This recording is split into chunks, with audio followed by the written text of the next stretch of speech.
Δήλωση τα παιδιά. Έχουμε αρχίσει να μετανιώνουμε. Ο καιρός είναι πολύ ωραίος, πάει για βροχή, οπότε είναι ωραίο να τρως ψητό με βροχή. Αλλά άσπρα, θα τερματίσουμε.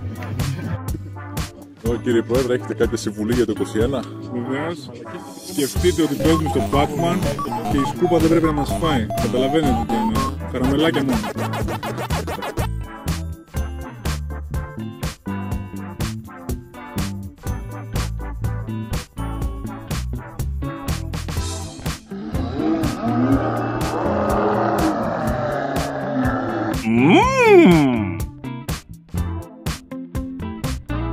Fat guy.